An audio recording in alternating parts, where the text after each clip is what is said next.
మీ ప్రార్థన దేవుడు యెహోవా సఫలపరుస్తున్నానని దేవుడు చెప్తున్నాడు. తప్పలు కొట్టండి, మన ప్రార్థనలన్నీ సఫలపరిస్తే. హల్లెలూయా, హల్లెలూయా, దేవునికి స్తోత్రం. బోలో యేసు మహారాజుకే, రానయ్యున్న రాజుకే, రాజాది రాజుకే, ప్రార్థనలు సఫలపరచు దేవునికే. హల్లెలూయా. ఈ రాత్రి దేవుడు చెప్తున్న మాట, నా ప్రియులారా, ఈ కీర్తన చదువుతారని నేను అనుకోలేదు. నేను ఇక్కడ కూర్చున్నప్పుడు అంటున్నాడు, ఈరోజు ఇదిగో నీ ప్రార్థన అనగా నీ బిడ్డలు అందరూ చేస్తున్న ప్రార్థన. మధ్యాహ్న కాలం ఏం చేసాం? గొలుసు ప్రార్థన చేసాం, కుటుంబాల కోసం చేసాం, బిడ్డల కోసం చేసాం, యజమానుల కోసం చేసాం, గ్రామం కొరకు చేసాము. అలాగే ప్రియులారా, దేవుడిచ్చినటువంటి ఈ వాగ్దానాలను బట్టి ఈ రాత్రి దేవుడు చెప్పుచున్న మాట, ప్రియ సహోదరి సహోదరుడా, నీ ప్రార్థన ఎందుకో తెలుసా? నువ్వు ఆయన సొత్తు అయి ఉన్నావు. ఎందుకో తెలుసా? నీ కొరకు ప్రాణం పెట్టిన దేవుడు. ఎందుకో తెలుసా? నిన్ను కొనుక్కున్న దేవుడు. ఎందుకో తెలుసా ప్రియులారా? నీ కొరకు ఆయన రెండవ రాకడ వరకు కూడా ఆయన చేతిలో నుంచి వెళ్ళిపోకూడదని నీ ప్రార్థన వింటున్నాడు దేవుడు. నీ ప్రార్థన ఇష్టపడుతున్నాడు దేవుడు.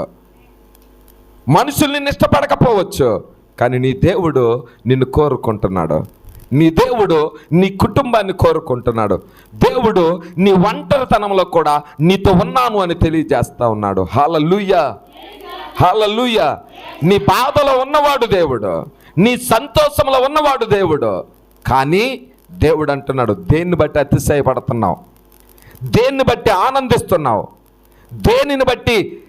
నా ప్రియులారా, ఉన్న వాటిని చూచుకొనవద్దు, దేవుణ్ణి చూస్తూ ఆనందపడు. ఎందుకనంటే 9వ వచనం అంటాడు, యెహోవా రక్షించును, మేము మొరపెట్టినప్పుడు రాజు మాకు ఉత్తరం ఇచ్చును. ఈ రాజు ఎక్కడున్నాడు తెలుసా? సింహాసనం మీద ఆసీనుడై ఉన్నాడు. సింహాసనం మీద ఆసీనుడై ఉన్న రాజు ఆయన. ఆ రాజు అన్ని అధికారాలు కలిగిన దేవుడు. అందరి ప్రార్థనలు ఒకేసారి వినగలిగిన దేవుడు నీ దేవుడు. ఆ దేవుని దగ్గర మొహమాట పడకుండా మాట్లాడము. నిన్న మొహమాట పడకుండా ఈరోజు చెప్పుకున్నాం. ఈ రోజున చేయబడే ఈ ప్రార్థనలన్నింటిని బట్టి దేవుడు చెప్తున్న మాట ఏంటో తెలుసా ప్రియులారా? 7వ వచనము, కొందరేమంటున్నారట? రథాలను బట్టి అతిశయపడుతున్నారు, కొందరేమో గుర్రములను బట్టి అతిశయపడుతున్నారు.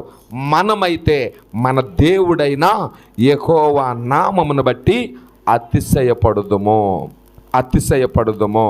హల్లెలూయా. ఈ రోజున ప్రియ దేవుని సంగమా, దేవుని వాక్యం అంటుంది, దేవుని యందు అతిశయపడితే మంచిదే. ఏమంటున్నాడు? దేవుణ్ణి బట్టి అతిశయపడితే మంచిదే. దేవుణ్ణి బట్టి నువ్వు సంతోషిస్తే మంచిదే. కానీ కొందరికి కొన్ని ఉన్నాయి దేవుడి కంటే ఎక్కువైనవి. కొందరికి ఉన్నాయి, అందులో మనం ఉన్నామేమో జాగ్రత్త, నేనున్నానేమో జాగ్రత్త. దేవుడు అంటున్నాడు. ఆ మాటను మనం జ్ఞాపకం చేసుకుంటే, నా ప్రియులారా, ప్రవక్త అయిన యెషయా రాసిన గ్రంథము, ప్రవక్త అయిన యెషయా రాసిన గ్రంథము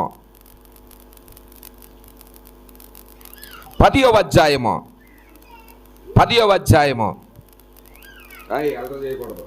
హల్లెలూయా. 10వ అధ్యాయము 3వ వచనాన్ని చదువుదాం. దర్శన దినమున దూరము నుండి వచ్చు ప్రళయ దినమున. దేవుడు 3 ప్రశ్నలు ఉంచాడు.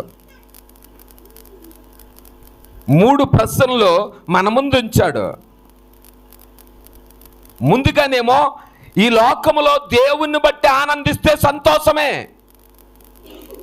వాక్యాన్ని బట్టి ఆరాధిస్తే సంతోషమే, దేవుని కృపను బట్టి ఆయన వెతికితే సంతోషమే. కానీ దేవుడు అంటున్నాడు, దర్శన దినం ఒకటి ఉంది, మర్చిపోవద్దు. దర్శన దినం ఒకటి ఉంది, మర్చిపోవద్దు. రాకడ దినం ఒకటి ఉంది, మర్చిపోవద్దు. తీర్పు తీర్చే రోజు ఒకటి ఉంది, మర్చిపోవద్దు. తూచే దేవుడు ఉన్నాడు, జాగ్రత్త, మర్చిపోవద్దు అంటున్నాడు. ఏమంటున్నాడు? దర్శన దినమున దూరము నుండి వస్తుందంటే ఈ ప్రళయం. ఎక్కడ నుండి? ఈ ప్రళయం ఎలా ఉంటుంది తెలుసా? ఆకాశ శక్తులు కదిలిపోయే రోజు, దుర్గాలు పారిపోయే రోజు, అన్నీ తలదించుకొని ఆయన ముందే సాష్టాంగపడే రోజు వస్తుంది. ఆ రోజును బట్టి దేవుడు అంటున్నాడు, ప్రళయ దినముంది జాగ్రత్త, తీర్పు దినముంది జాగ్రత్త. అవి రాకముందు దేవుడు ఒక దినాన్ని ఉంచాడు, రక్షణ దినం, మారు మనస్సు దినం, దేవునితో నడిచే దినం, దేవునితో సహవాసం చేసే దినం. ఈ నవంబర్ నెల 1వ తారీఖున ఈ 4వ కూడికలో దేవుడు అంటున్నాడు, నాతో సహవాసం మీకెంతో మేలుగా ఉంటుంది. ఆమేన్. ఎవరితో సహవాసం అంట? దేవునితో సహవాసం. ఎందుకని? నీ ప్రార్థన వింటున్నాడు, నిన్ను ప్రేమిస్తున్నాడు, నీ అక్కర్లు ఎరిగినవాడు, నీ ఆలోచనలు ఎరిగినవాడు, నీ కొరకు ఆయన తన నిర్ణయాలను సైతము మార్చుకునే దేవుడు. ఆమేన్. తన కోపాన్ని ఆపేసుకునే దేవుడు. కానీ అదే దేవుడు అంటున్నాడేమని? దర్శన దినము దూరము నుండి వచ్చే ప్రళయ దినమున మీరేం చేస్తారో. ప్రళయములోంచి తప్పించబడాలంటే విధేయత ఉండాలి, వాక్యములో నుండి తొలగిపోకూడదు, దేవుడి ఆనందాన్ని విడిచిపెట్టకూడదు. ప్రత్యేకించబడిన వారము, పవిత్రపరచబడిన వారము, దేవుని చేత కడగబడిన వారము, రక్షణ వస్త్రాన్ని ధరించిన వారము. ఈ రక్షణ వస్త్రంతో ప్రళయాన్ని చూచేవాడు భయపడడంట. కానీ ఈ దేవుని వాక్యాన్ని మరిచిపోతే, విడిచిపెట్టేస్తే, రెండవది అంటున్నాడు ఆయన, సహాయమునందుటకు ఎవరినొద్దకు పారిపోవుదురు. ఎందుకని? కొన్ని రోజుల తర్వాత ఆ ప్రళయ దినం వచ్చినప్పుడు, దేవుని రాకడ దినం వచ్చినప్పుడు, దేవుని ఉగ్రత దినం వచ్చినప్పుడు ఏమంటున్నాడు? ఎవరి సహాయము పనికిరాదంట. ఎవరి సహాయమో పనికిరాదు. వేటి దగ్గరికి వెళ్ళినా ఉత్తరము రాదు. ఏ సహాయాలు రక్షించవు. దేవుని రాకడ దినాన్ని రక్షించేది నీ భక్తి, నీ విశ్వాసమో, నీ సహవాసమో. నువ్వు దేవుని దగ్గర ఏ రీతిలో నడిచావో అదే నిన్ను రక్షించునుగాక. తప్పలు కొట్టి దేవుణ్ణి ఘనపరుద్దాం. ఉగ్రత దినాన్ని కాపాడేది నీ భక్తి, శ్రమ దినాన్ని కృంగిపోకుండా చేసేది ఈ వాక్యము. ప్రళయం వస్తుందని నోవాహు దినాల్లో తెలియజేస్తే ప్రజలు ఏం చేశారు? ఎలా ఉన్నారట? తినుచు, తాగుచు, లేకపోతే రకరకాలుగా జీవించారు. ఈరోజు మందిరానికి వస్తున్న మిమ్మల్ని చూచి అనేకలు అలాగే మాట్లాడతారు. అస్తమాను ప్రార్థనేనా? ఈ ప్రార్థనలో ఉన్న ఉద్యోగం ఏంటో, ఈ ప్రార్థనలో ఉన్న ఆకర్షణ ఏంటో, ఈ వాక్యములో ఉన్న వెలుగేంటో, దేవుని మాట ఎట్టిదో, దేవుని కృప ఎట్టిదో, దేవుని త్యాగం ఎట్టిదో మనకు జ్ఞాపకం చేసి దినదినము ప్రతి దినము నూతన బలం ఇస్తుంది ఈ ప్రార్థన. ఆమేన్. ఆ రోజున సహాయం కొరకు ఎక్కడికి వెళ్ళినా ఆ సహాయం రాదంట. ఆ రోజు చేతులు ఎత్తేసే రోజు వస్తుంది. మా వల్ల కాదు, మా వల్ల కాదు, ఆయన ఒక్కడే నిజమైన దేవుడు, ఆయన ఒక్కడే నిజమైన దేవుడు, ఆయనే ఆశ్రయుడు. ఆ రోజు అంటారంట, అయ్యో మీరు సహాయం చేస్తానన్నారుగా. ఆయన నిలబడితే అన్నీ గడగడలాడి సాగిలపడి నమస్కారం చేస్తాయంట. మాగోగు దాగోన్ అనేవి ఏం చేశాయంట? దేవుని మందసం ముందు తల వంచేశాయి. దేవుని ముందు తల వంచేశాయి. దేవుని వాక్యం అంటుంది, మూడవదిగా అంటున్నాడు, మీ ఐశ్వర్యము ఎక్కడ దాచుకొందరు? ప్రళయం వచ్చి అన్నీ పోతా ఉంటే ఆస్తి ఎక్కడికి వస్తుందా? సామెతల్లో అంటాడు కదా, మరణ దినమున నీ ఆస్తి నీకు అక్కరకు రాదు. మరణ దినాన్ని నీకు అక్కరికి వచ్చేది ఏంటో తెలుసా? ఈ వాక్యాన్ని బట్టి నువ్వు ఎంత బలపడ్డావో.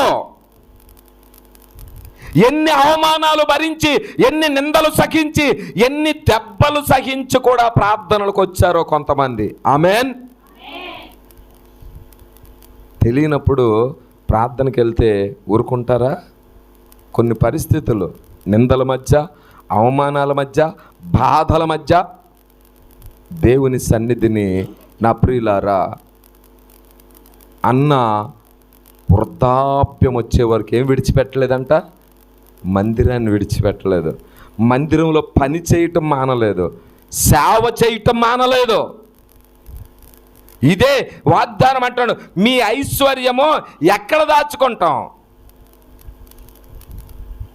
దేవుని రాకడ ప్రళయం వచ్చినప్పుడంట మరణాన్ని బ్రతిమలాడినంట, మరణం అంటదని నాకు అధికారం లేదు ఇక. ఆ రోజు సాతాను అధికారం పని చెయ్యదు. దేవుడు అక్కడ నుంచి రానంత వరకే, ప్రభువు బయలుదేరక మునిపే, యెహోవా వేంచేయక మునిపే, సర్వాధికారి గ్రంథాలను విప్పక మునిపే, ఆ డాబంతా అప్పటి వరకే. ఆయన ఒక్కసారి లేస్తే, ఆయన ఒక్కసారి శ్వాస విడిస్తే, ఆయన ఒక్కసారి తన బాహువును చాస్తే, ఆయన ఒక్క మాట సెలవిస్తే, ఆయన ఒక్క మాట సెలవిస్తే ఏమైపోతుంది? మరణం కూడా జీవంగా మారుతుంది. ఆయన ఒక్క మాట సెలవిస్తే సాతాను అధికారం అంతా, తేజో నక్షత్రమా నీ వేళ రాలిపోతివి అని అడుగుతాడు దేవుడు. ఎలిగిందంట లోకంలో, లోకమున్నన్నాళ్ళు ఎలిగిందంట. అందుకని దానికి తేజో నక్షత్రమా వేకువ చుక్క అన్నాడు దేవుడు. అది రాలిపోయిన రోజున, అది కూలిపోయే రోజున, ఆ ప్రళయాన్ని, దేవుని దండును చూసి, ఆ దేవుడి దండు ఎలా ఉంటుందంట? ప్రవాహం వలె ఉంటుంది.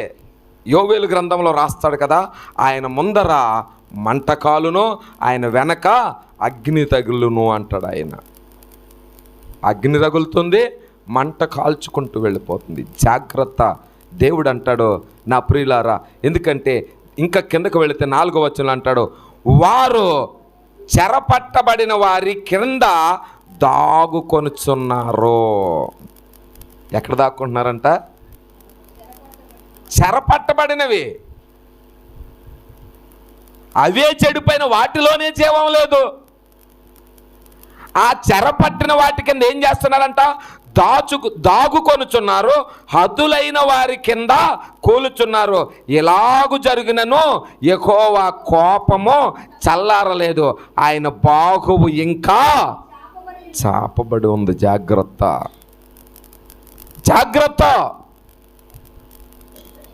దేవుడి కోపం అంటూ వస్తే రోజులక్కర్లా, గంటలక్కర్లా,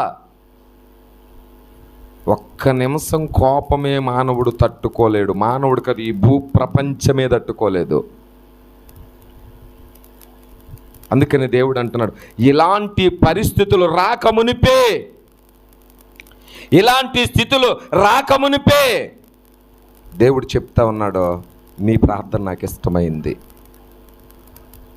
నువ్వు మనసు మార్చుకొని నా దగ్గర ఉంటే నా ప్రియులారా, ఫలించెడు కొమ్మగా నువ్వు ఉంటావు.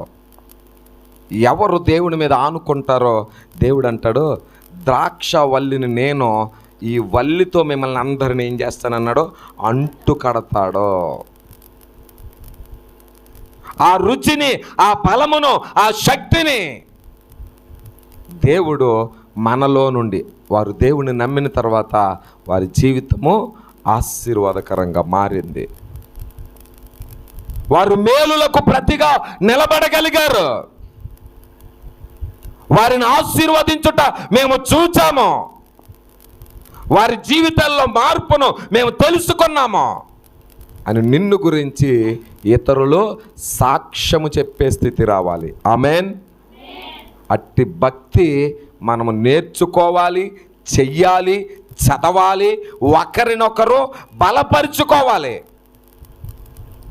ఉపవాస ప్రార్థనలన్నీ అంగలార్పు విద్య నేర్చుకొనుటకే కదా, యెహోవాను బ్రతిమలాడుకొనుటకే కదా,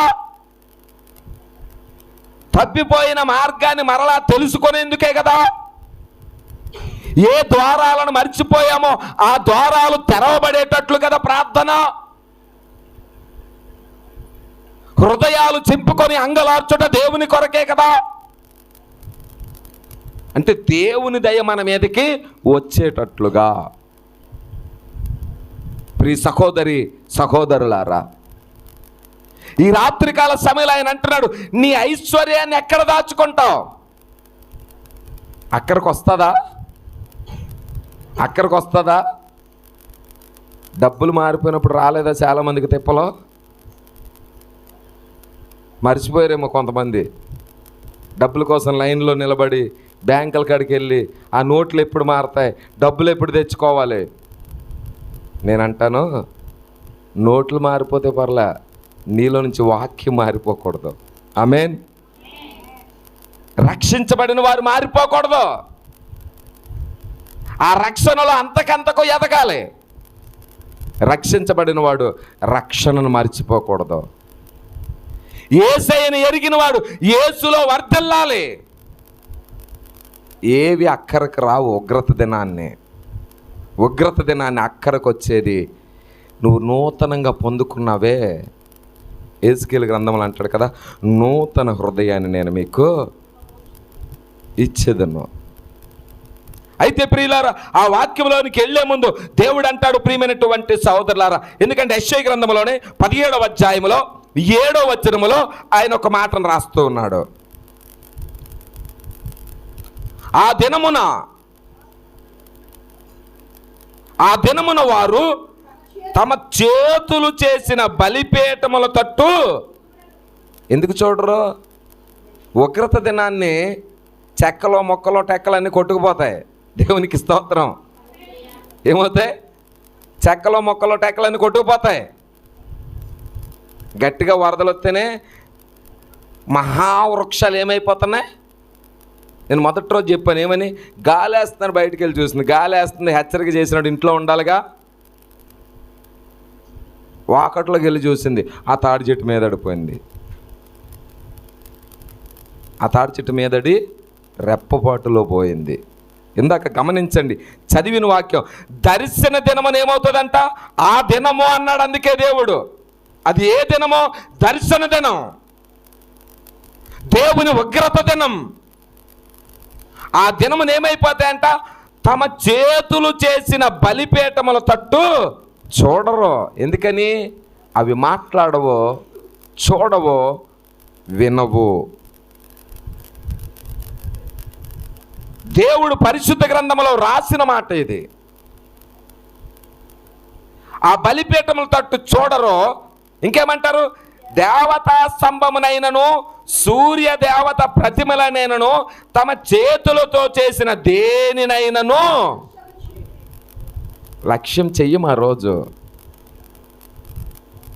చాలామంది ఈ మాటల గురించి మాట్లాడితే భారతదేశంలో ఉన్న వాటిని గురించి, బైబిల్లో భారతదేశంలో ఉన్న వాటి గురించి మాట్లాడాల. బైబిల్ సారాంశము దాని ముందు వెనక చదవాలి. అందుకనే నా ప్రియులారా, బైబిల్ దేని గురించి? అన్యపరమైందంటే దేవునికి విరోధముగా. అబ్రహాము దేన్ని పూజించేవాడు? అబ్రహాముగా ఉన్నప్పుడు సూర్య నమస్కారం చేసేవాడని రాయబడి ఉంది.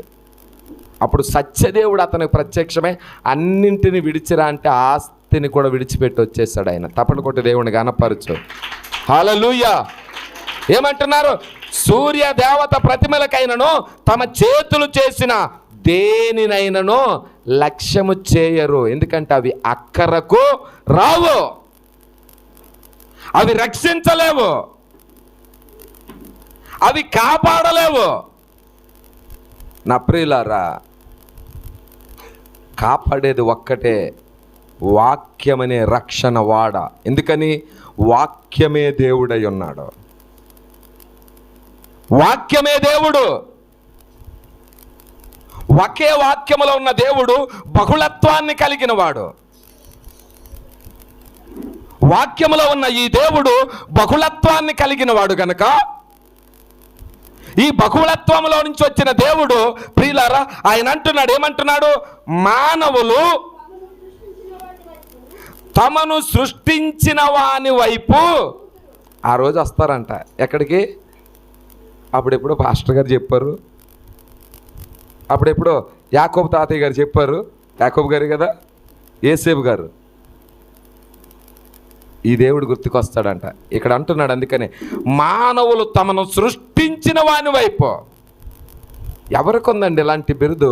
సృష్టికర్తనైన యెహోవాను అని పిలిచిన దేవుడు ఎవరంట? ఆయన సృష్టికర్త, నవ నిర్మాణ దేవుడాయన.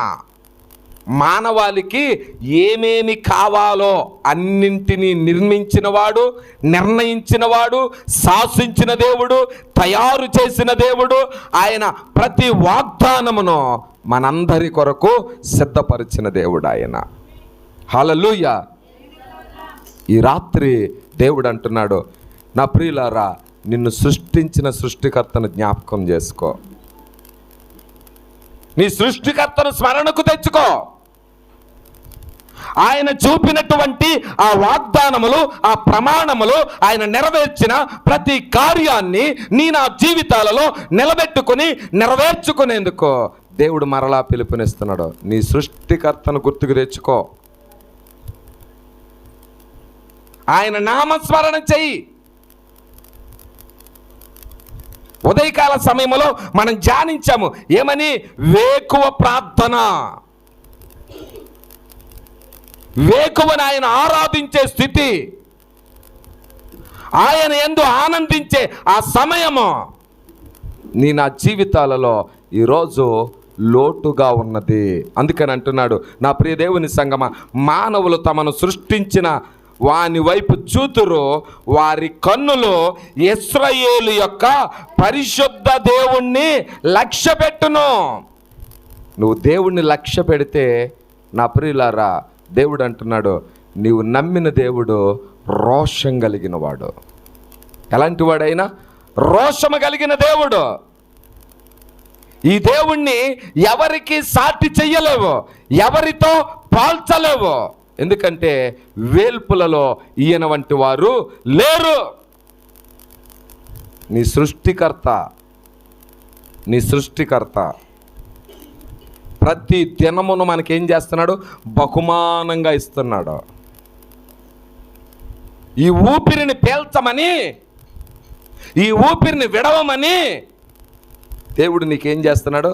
చక్కని సమయం. అందుకని మొదటి నుంచి చెప్తున్నాను, ఈ ఉపవాస దినములు ఏంటంటే మనకి మనోహరమైన పండుగలు.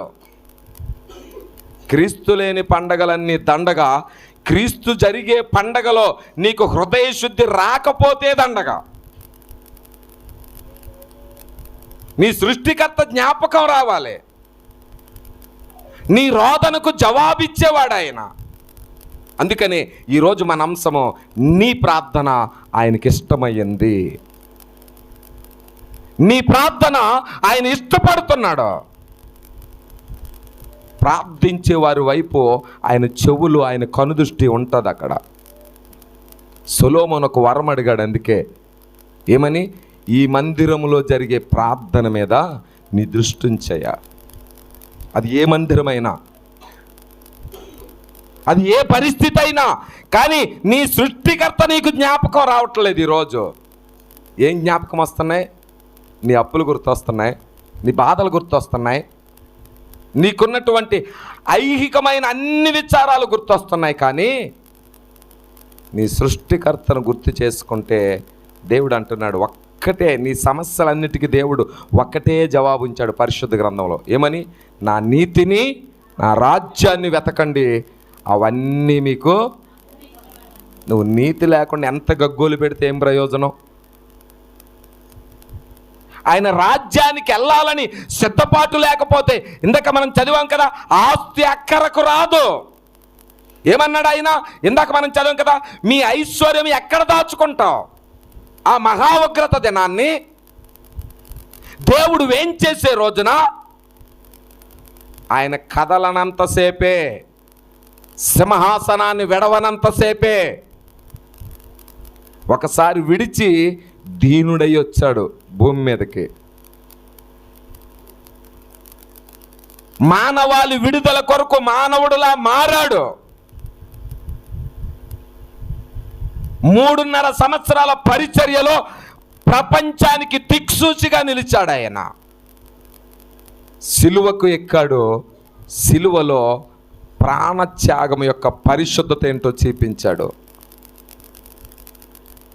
ప్రియ దేవుని సంగమా, ఈ రోజున మరలా జ్ఞాపకం చేస్తున్నాడు. నేను ప్రతిసారి చెప్తాను, ఎక్కడ ఉపవాస కొడుకులైనా మర్చిపోయిన ఉపవాసాన్ని మరలా మొదలుపెట్టు. చల్లారిపోయిన నీ జీవితాన్ని మరలా నీ మోకాళ్ళ మంటతో రేకెత్తించు. చదవటం ఆపేసిన వాక్యాన్ని మరలా మొదలుపెట్టు.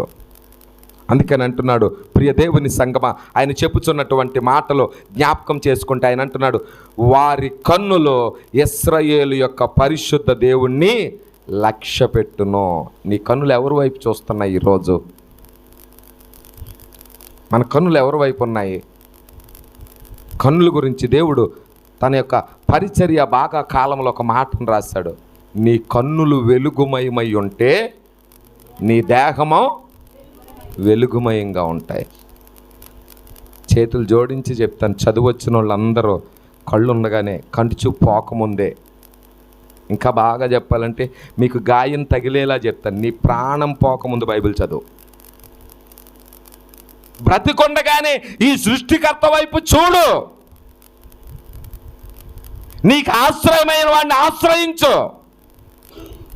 నిన్ను బాగు చేసే దేవుడిని బ్రతిమలాడు. దేవునితో పోరాటం ఉండాలి.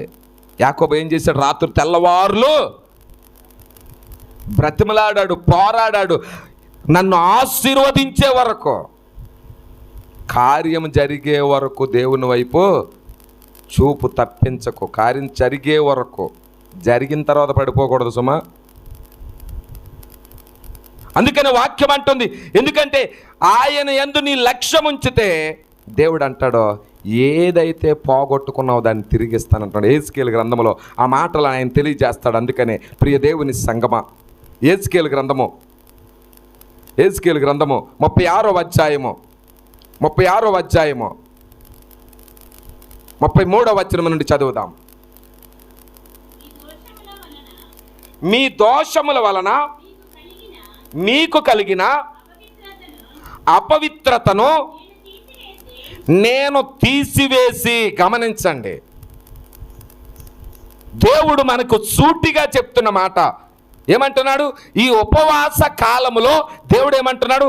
మీ దోషముల వలన మీకు కలిగిన అపవిత్రతను నేను తీసివేసి మీ పట్టణములలో మిమ్మును నివసింపచేయువాడు పాడైపోయిన స్థలములను మరలా కట్టే దేవుడు. దేవునికి స్తోత్రం, హల్లెలూయా.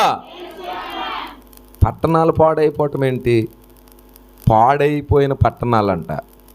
పట్టణం ఎప్పుడు పాడైపోద్దో తెలుసా? ఈరోజు అభివృద్ధి అని ఎంత దేశాన్ని అభివృద్ధి పరుచుకుంటున్నారో ఆ అభివృద్ధితోనే ప్రపంచాలు నాశనమైపోతాయి. అభివృద్ధి పేరుతో తయారు చేసుకున్నది ప్రతిదీ వినాశనానికే. అభివృద్ధి దేనికి వస్తుందట? వినాశనానికే. టెక్నాలజీ పేరుతో, అభివృద్ధి పేరుతో దేవుణ్ణి మర్చిపోయాం మనం. దేవుణ్ణి మర్చిపోయాం.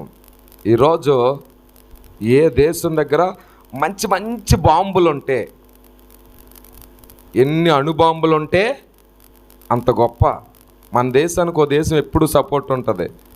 ఏ దేశం అది తెలుసుకోండి. మన దేశానికి ఎప్పుడు ఒక దేశం సపోర్ట్గా ఉంటుంది. రష్యా అంటది, ఇండియా మీద చెయ్యేస్తే మా మీద చెయ్యేసినట్టు అంటది ఎప్పుడు. ఇజ్రాయెల్ కూడా ఇండియాకి ఎప్పుడు సపోర్ట్గా ఉంటుంది. ఈ సపోర్ట్లు అక్కడికి వస్తాయి రాదో నాకు తెలియదు, కానీ ఇవేవి అక్కడికి రావు. కానీ శ్రమ దినమున నీ మోకాళ్ళు వంచితే ఈ దేవుడు అక్కడికి వస్తాడు. Praise the lord. ఆయన దగ్గరికి వస్తాడు. గడిచిన రాత్రి ఏం చదివాం మనము? గుమ్మాలను ఏమన్నాడు ఆయన? రమ్మన్నాడు. గుమ్మాల్లోకి రండి, ప్రవేశించండి పట్టణాల్లోనికి. ఈ రాత్రి దేవుడు మరలేమంటున్నాడు, మీ దోషముల వలన, మనం తెలిసి తెలియకుండా, తెలిసి కొన్ని తెలియక కొన్ని చేసిన దోషాలను నా ప్రియులారా దేవుడు మధ్యాహ్న సమయంలో బయలుపరిచాడు. ఆయన రక్తము ఏ దోషాన్నైనా బాగు చేస్తుంది. ఏ తరాన్నైనా. దేవుడు ఒక పట్టణాన్నే కానీ, ఒక గ్రామాన్నే కానీ, ఒక కుటుంబాన్నే కానీ, ఒక వ్యక్తినే కానీ కావాలని అనుకున్నాడంటే అతను ఎంత దుర్మార్గుడైనా, ఎలాంటి వాడైనా, దేవుడు కనుదృష్టి అతని మీదకి వెళితే శుద్ధ సువర్ణంగా మారిపోతాడు. హల్లెలూయా, హల్లెలూయా. ఆయన కనుదృష్టిలో ఆయనకి రావాలి. నేను ఎప్పుడు చెప్తాను, క్లవర్ స్టూడెంట్ల మీద ఆ చదువు తెప్పే ఉపాధ్యాయుని దృష్టి పడుతుంది, వీడు బాగా చదువుతున్నాడు. అలాగని చెడిపోయినోడిని చూడ్డా, చెడిపోయినోడిని కూడా పిలుస్తాడు. పిలిచేమంటాడు, మీ పేరెంట్స్ని తీసుకునిరా. ఎందుకని? పూర్వకాలంలో అయితే కొట్టినేయమని వారు కాదు, కొట్టినయ్యమని వారు కాదు. ఈరోజు కొడితే దెబ్బలు తిన్నవాడు ఎలాగొన్న ఈయన కాలు ఎగరేసుకుని వెళ్తాడే, మా అబ్బాయిని కొట్టావంట. ఆ రోజున నేను అనుకుంటాను, ఆ వెళ్ళినోళ్ళని అక్కడే బాధాల ముందు వెళ్ళిన తల్లిదండ్రులను కూడా కొట్టాలి. పిల్లల్ని భయభక్తులు చెప్పి బాగు చేస్తున్నప్పుడు నీకు రోగమా? నీ మాట వినడాయే. ఉపాధ్యాయులకు భయపడినప్పుడు, వారి చేత విద్యాబుద్ధులు నేర్పించబడుతున్నప్పుడు నువ్వు వెళ్ళి మధ్యలో ఏలు పెట్టకూడదు. నువ్వు మధ్యలో ఎప్పుడు వెళ్ళి వారిని చెడగొట్టకూడదు, వస్తాత పలకూడదు. ఈ రోజున ప్రియ దేవుని సంగమా, దేవుని వాక్యం అంటుంది, ఆయన మాటలు జ్ఞాపకం చేసుకుంటే నీ దోషాలను పరిహరించే దేవుడు, నిన్ను కనికరించే దేవుడు, నీ పట్ల కృపను చూపే దేవుడు. ఆయన అంటున్నాడు, ఆయన కనుదృష్టిలో పడిన వ్యక్తి ఎవరైనా సరే ఏమవుతారంట? రూపాంతరం చెందుతాడు. రూపాంతరం చెందుతారు. ఈరోజు ఆయన కనుదృష్టి మీ మీద లేకపోతే ఈరోజు ఈ మందిరంలో ఎంతమంది ఉండేవారా? ఒక్కరిని కదిలించారు కదా. మనం జ్ఞాపకం చేసుకున్నాం ఆ తల్లిగారిని దేవుడు. ఎందుకంటే దేవుడు అంటున్నాడు, నీతిమంతుని జ్ఞాపకం చేసుకోవటము అవసరం.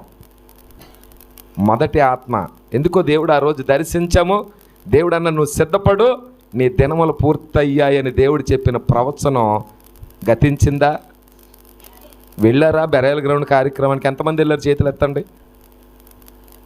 వెళ్ళారా? వెళ్ళిన మిమ్మల్ని అందరినీ దేవుడు ఆశీర్వదించునుగాక. బైబిల్ చెప్పిన మాట ఏంటో తెలుసా?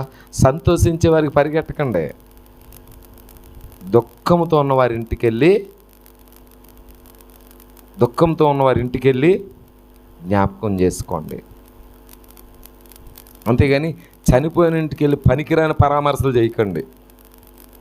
నేను ఎన్నోసార్లు జ్ఞాపకం చేస్తాను, చనిపోయిన ఇంటికి వెళ్ళి వాళ్ళ బాధను మర్చిపోతుంటే వీళ్ళు వెళ్ళి 4 యాపిల్స్ కలిసి ఎలా చచ్చిపోయాడు, ఎలా జరిగింది, జరిగేది ఏది నీకు చెప్పి జరగదు. హల్లెలూయా. కాలాలకు అధిపతి ఆయన, నిర్ణేత ఆయన. కానీ ఈ రాత్రి దేవుడు అంటున్నాడు, మీ దోషముల వలన మీకు కలిగిన అపవిత్రతను నేను తీసివేసి మీ పట్టణములలో మిమ్మును నివసింపచేయువాడు పాడైపోయిన స్థలములను కట్టబడును. మరలా అనేక మార్లు పాడైపోయే పట్టణం ఏదో తెలుసా? ఈ దేహములో హృదయం అనే ఒక పట్టణం ఉంది. ఈ పట్టణం డబ్బును చూస్తే చెడిపోద్ది, జబ్బు వస్తే చెడిపోద్ది. చాలా ఉన్నాయి కదా, 10 పోతులు ఉన్నాయి కదా. నేను చాలాసార్లు చెప్పాను, 10 పోతులు వస్తే చాలు. తిండిపోతే అయితే చెడిపోద్ది, తాగుపోతే అయితే చెడిపోద్ది, తిరిగిపోతే అయితే చెడిపోతుంది, జోదమాడేవాడైతే చెడిపోద్ది, వ్యభిచారం వస్తే చెడిపోద్ది. ఏది పని చేస్తుంది? ఈ పట్టణం చాలాసార్లు పడిపోతుంది.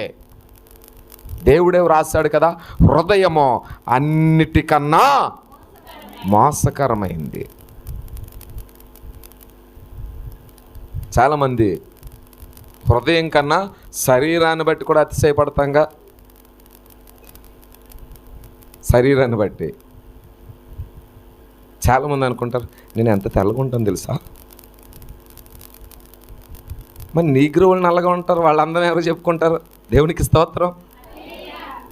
మన కలర్ ఎండలోకి వెళ్తే మారుతుందేమో, అది 24 క్యారెక్టర్, అది మారని గోల్డ్, అది దేవునికి స్తోత్రం.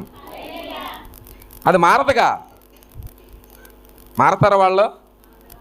ఆ ఎండను మనం తట్టుకోగలమా?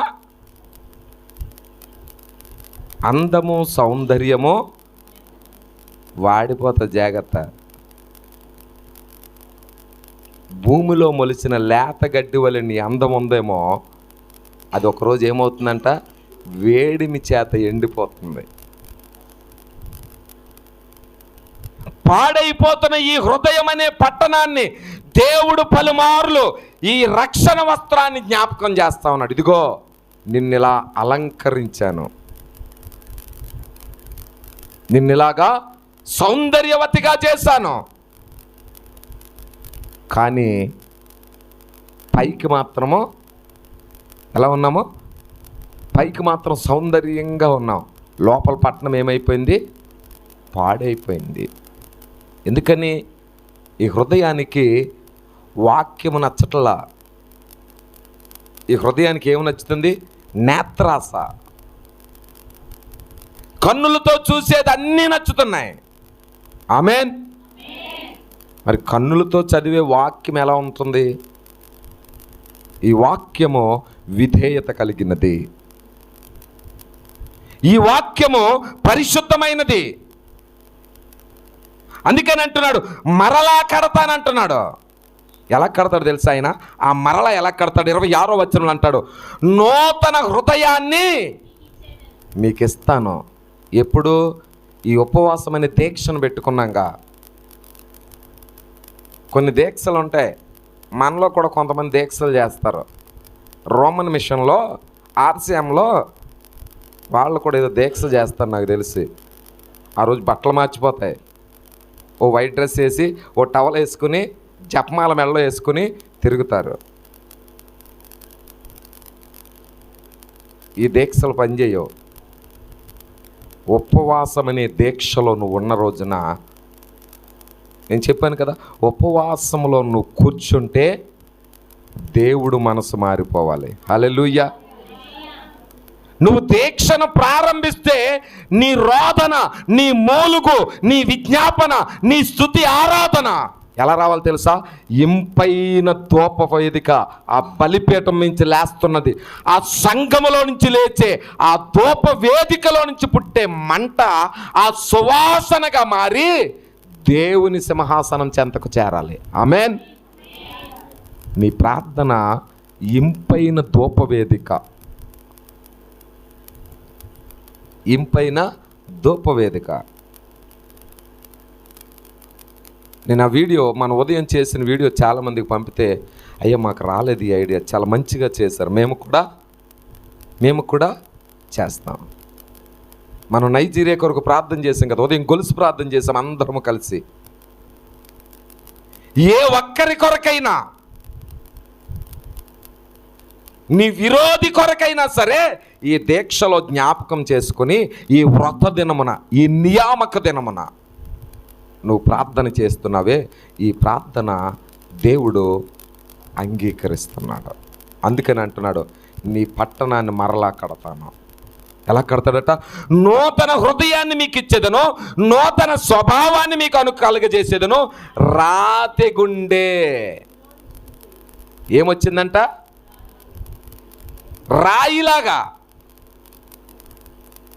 మొండితనం. ఈ రాయి ఎప్పుడైపోతారట? యెహోవా యందు భయభక్తులు లేకపోవుట చేత మొండిబారిపోతారు. పశ్చాత్తాపం రాకపోతే, సహవాసములో ఉండకపోతే, వాక్యము చేత కట్టబడకపోతే, ఈ వాక్యము నా కొరకే అని నువ్వు భావించుకున్న రోజున మెత్తని మనసు కలిగి ఉంటారు. వాక్యము నాకనే అని ఎవరు భావించుకుంటారో దేవుడు వారి కొరకు 2 వాగ్దానాలు ఉంచాడు. ఏంటో తెలుసా?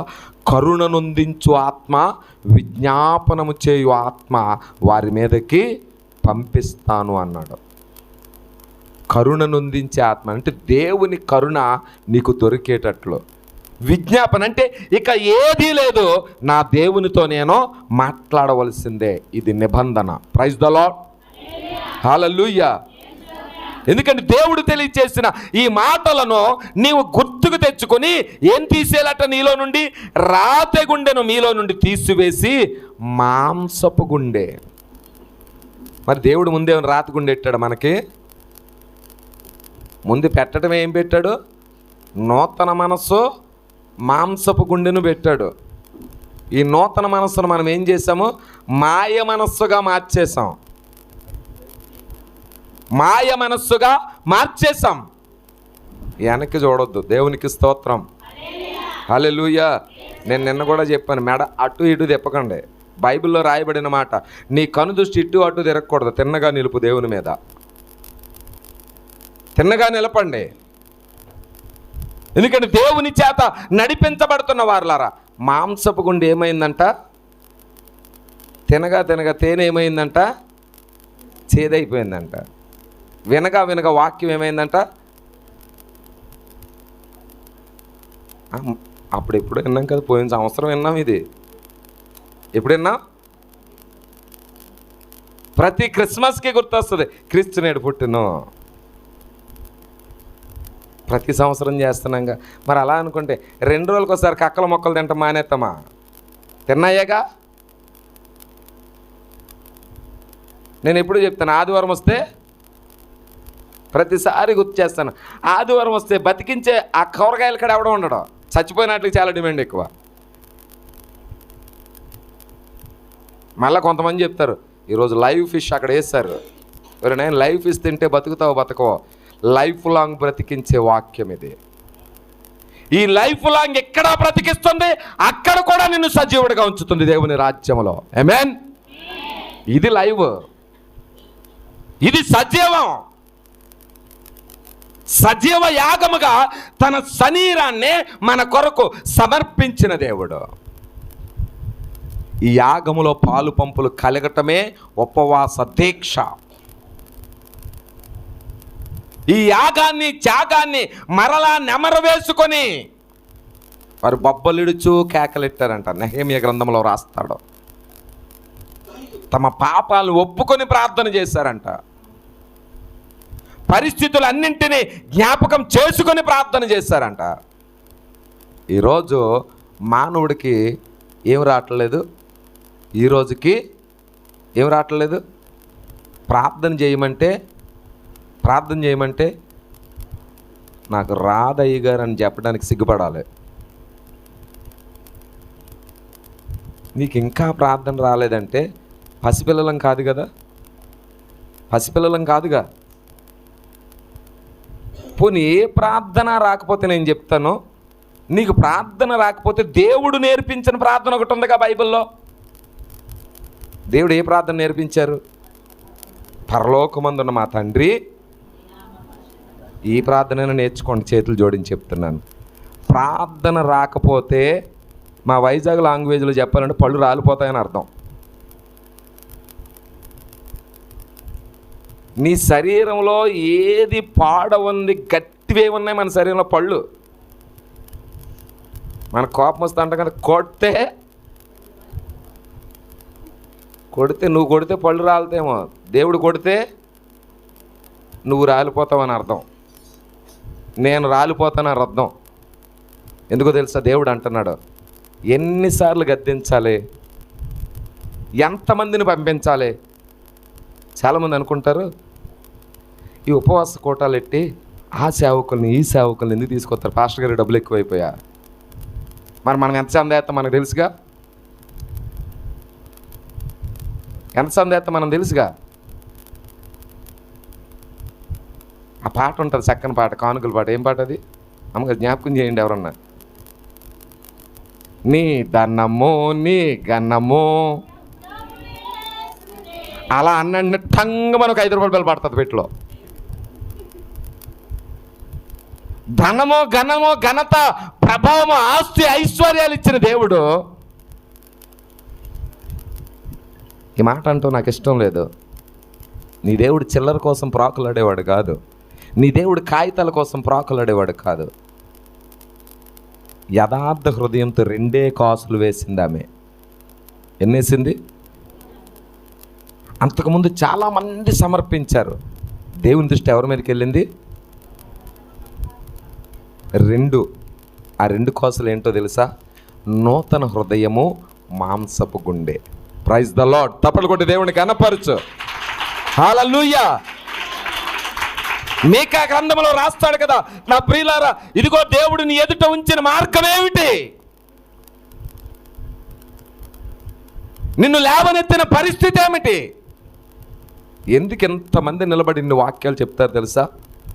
ఏ వాక్యమైనా నిన్ను కదిలించకపోదా? ఏ మాటైనా నీలో నుంచి కన్నీరు రాక మానక ఉండునా? మరలా ప్రతి పండక్కి సున్నాలు వేసుకుని ఆనందపడిపోతావు. నేను అంటాను, నీ హృదయాన్ని కడుగు. లోపల రాత్రి ధ్యానించావు, ఆత్మకు లంగరు వలె ఉండాలి ఈ వాక్యం. లంగర్ అంటే నిలబెట్టేది, లంగర్ అంటే దృఢముగా ఉండేది. ప్రకటన గ్రంథంలో రాస్తాడు ఆయన, ఈ వాక్యం ఎవరు కలిగి ఉంటాడు, ఎలా ఉంటారన్నారు? దేవుని మందిరంలో స్తంభం అనేసాడు ఏకంగా దేవుడు. ఎలా అంట? స్తంభం. ఇహలోక స్తంభాలైతే కూలిపోతాయి, దేవుడే స్తంభముగా నిలబెడితే దాన్ని ఢీకొట్టగలిగిన వాడు ఎవడన్నా ఉన్నారా? అందుకనే వాక్యం అంటుంది, ఈ నూతన హృదయము, ఈ మాంసపు గుండెను మరలా నిన్ను బాగు చేస్తుంది. ఒకరోజు చూడండి, బాధ కలిగినప్పుడు, మనకి దుఃఖం వచ్చినప్పుడు ఏమనుకుంటాం? అయ్యో, నేను దేవుని సన్నిధి మానేశాను.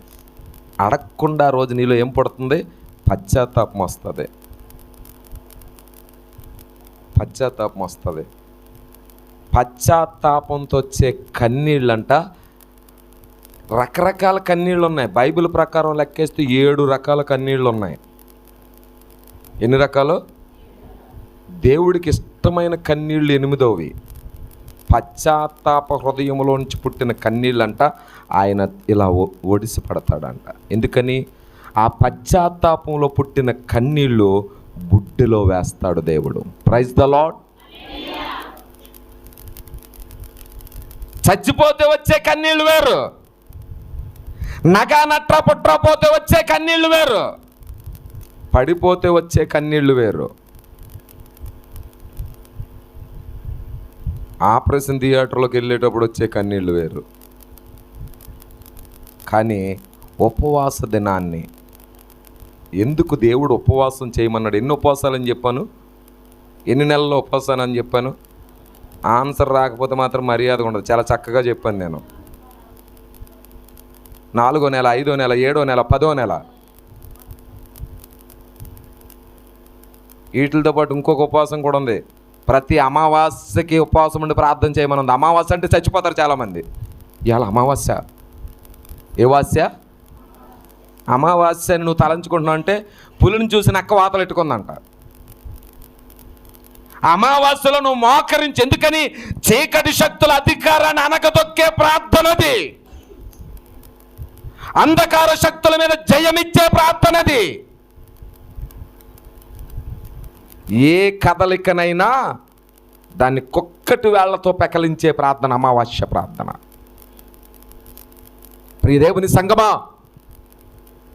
ఈ రాత్రి దేవుడు అంటున్నాడు, నీ పట్టణాన్ని మరలా, నీ హృదయాన్ని మరలా, నీ బ్రతుకును మరలా, పాడైపోయిన విశ్వాసాన్ని, చెదరిపోయిన కుటుంబాలను, వేసారిపోయిన బ్రతుకులను ఈ రాత్రి దేవుడు అంటున్నాడు, నేను మరలా నిన్ను బాగు చేస్తున్నాను. ఎందుకో తెలుసా? యేసు ప్రభు తండ్రిని ఒక రిక్వెస్ట్ అడిగాడు. యేసు ప్రభు గారు తండ్రిని ఒక రిక్వెస్ట్ అడిగారు. ఆ రిక్వెస్ట్ ఏంటో తెలుసా? అది అగ్రిమెంట్ రిక్వెస్ట్. ఆ రిక్వెస్ట్ ఉండబట్టి ఈ రోజుకి మనం బ్రతుకున్నాము అని నేను గుండెల మీద చేసుకుని చెప్తాను. యేసు ప్రభు గారు అంటారు, ప్రభువా, ఈ సంవత్సరం ఇంకొక అవకాశం ఇవ్వు. ఆయన అవకాశం అడిగాడు. ఆ అవకాశమే నీకు దయా కిరీటంగా వస్తుంది. దయా కిరీటంగా వస్తుంది. ఫలించకపోయినా నేను ఎప్పుడు చెప్తాను, దేవుడు 60 సంవత్సరాలు 70 సంవత్సరాలు బ్రతుకుతావు, పోనీ గట్టిగా 100 సంవత్సరాలు బతికేసావు అనుకో, 100 సంవత్సరాల వరకు ఎన్ని ఉత్తరాలు పంపించాడు దేవుడు. ప్రతి ప్రసంగము ఒక ఉత్తరం, ప్రతి ప్రసంగము ఒక వార్నింగ్ బెల్. సిద్ధపడు, మార్చుకో, సరిచేసుకో, దేవుని ఎదుట బ్రతిములాడుకో, దేవుని దగ్గర ఒప్పుకో, దేవుని యొద్ద నుండి నేర్చుకో, దేవుని యొద్ద నుండి పొందుకో. దేవుని యొద్ద పొందుకున్నవారు ఎన్ని మెట్లు ఎక్కాలంట? పరిశుద్ధాత్మ, భాషలో, ప్రవచనాలు, దర్శనాలు, వాటి భావాలు. దేవుడు నీలో ఉంటే నీ స్థితి ఎప్పుడు పైకి లేవనెత్తుతాడంట. జైల్లో వేయబడిన వాడు ఏమయ్యాడు? ఒక్క భావం చెప్పాడు, కలకు భావం చెప్పాడు. ఏమన్నాడు? నువ్వు రాజుగారి దగ్గర ఉన్నప్పుడు జ్ఞాపకం చేసుకో. ఈరోజు దేవుడు మేలు చేస్తే దేవుడిని మర్చిపోతాం మనం. దేవుడు మేలు చేస్తే మరలా బాధ రావాలి. ఈ తరం ఎలా ఉందో తెలుసా? సూటిగా చెప్తాను, ఎక్కడికి వెళ్ళి మాట ఎక్కువ చెప్తాను. ఈ తరం ఎలా ఉందంటే, అయితే జబ్బు అన్న రావాలి, లేకపోతే డబ్బు అన్న పోవాలి, రెండే. జబ్బు వస్తే దేవుడి దగ్గరికి, డబ్బు పోతే దేవుడి దగ్గరికి. నా ప్రియ దేవుని సంగమా, ఈనాటి తరము చూస్తే ఇంకొక బాధాకరమైన విషయం ఏంటో చెప్పమంటారా? మన పితరుల కాలం, మన ముందు తరం చూస్తే వారు చక్కగా కష్టపడేవారు. చూడండి, పాత జనరేషన్కి ఈ జనరేషన్కి లెక్కేసుకోండి. పాత జనరేషన్లో తల్లిదండ్రులు కష్టపడితే వారి పిల్లలు ఓ డాక్టర్ అయ్యేవాడు, ఓ ఇంజనీర్ అయ్యేవాడు, ఓ ఉపాధ్యుడు అయ్యేవాడు, లేకపోతే ఏదో ఒక మూలన గవర్నమెంట్ ఉద్యోగంలో ఉండేవాడు. ఈరోజు తల్లిదండ్రులకి ఆస్తులు ఉన్న ఎన్ని ఉన్న కష్టపడతా ఉంటే వీడు మాత్రం ఊరంతా సెల్ఫీలు తిరుగుతూ ఉంటాడు. నేను తోటలో ఉన్నాను, నేను కొండ మీద ఉన్నాను, నేను ఫలానా చోట ఉన్నాను, ఫలానా నేటి యువత అంతా ఏం చేస్తున్నారు? స్టేటస్లు పెట్టుకుని బతికేస్తున్నారు, సెల్ఫీల మీద బతికేస్తున్నాడు జనరేషన్. నా ప్రియ దేవుని సంగమా, దేవుని ఉద్దేశం అలా లేదు. ఎందుకో తెలుసా? దేవుని ఉద్దేశము అన్ని తరాలను గురించి. దేవుడు ఏ తరాన్ని మర్చిపోలేసామో 4 జనరేషన్లు మనకి. చిన్నప్పుడేమో దేవుడు అన్నారు, వారిని ఆటంకపరచవద్దు, పరలోక రాజ్యం ఎలాంటి వాళ్ళది అన్నాడు. వాళ్ళు కొంచెం ఎదిగి సండే స్కూల్ ఆరాధన చేస్తే దేవుడు ఇంకొక వార్నింగ్, ఇంకొక కృప చూపడాలి. ఏమని? చిన్నపిల్లల స్తుతుల మూలంగా నేను ఒక దుర్గాన్ని నేను స్థాపిస్తాను. అక్కడ నుంచి యవన ప్రాయంలోనికి వస్తే దేవుడు అన్నాడు, యవనస్తులతో నా అంబుల పొది నింపుతాను అన్నాడు. వారి యవన ప్రాయంలోంచి సంఘ ప్రాయానికి వస్తే సంఘము ప్రార్థించగా అద్భుతాన్ని చేస్తానన్నాడు. సంఘ ప్రాయంలో నుంచి ఒంటరి వారు అయిపోవటం అంటే ఎవరో ఒకరు విడవబడటం. ఈ విడవబడిన వారి రోదన దేవుడు ఏమన్నారు? వారి పక్షముగా యుద్ధమే చేస్తానన్నాడు. 4వది నా ప్రియులారా, ఆఖరిగా దేవుడు అన్నాడు, నీకు పిలుపు వస్తే నువ్వు ఆయన యందు భయభక్తులు కలిగి ఉంటే అలాంటి భక్తుల మరణము నాకు ఇష్టం అన్నాడు. ఈరోజు ఎన్నిసార్లు ఎక్కడికి వెళ్ళినా ఆ బోర్డులు చూసి వీళ్ళు మంచిగా వేసారా లేకపోతే తెలిసి వేసారా తెలియక వేసారా, ఎవడని చచ్చిపోతే చాలు పరలోక పిలుపు. ఎవడు చెప్పాడు పరలోకం వెళ్తాడని? చచ్చిన వెంటనే చచ్చిపోయాడని తెలిసిన వెంటనే గబగబా వెళ్తారు, ఓ బ్యానర్ వేయించుకొచ్చేసి పరలోక పిలుపు. మరి పౌలు గారు అన్నారు, ఇంకా మనం ఎక్కడున్నామని నిర్ణయించబడలేదే, ఎందుకని? లెక్కలు తేలాలిగా. కొంతమంది ఉంటారు శవం ఎత్తక ముందే లెక్కేసేస్తారు. నీకెంత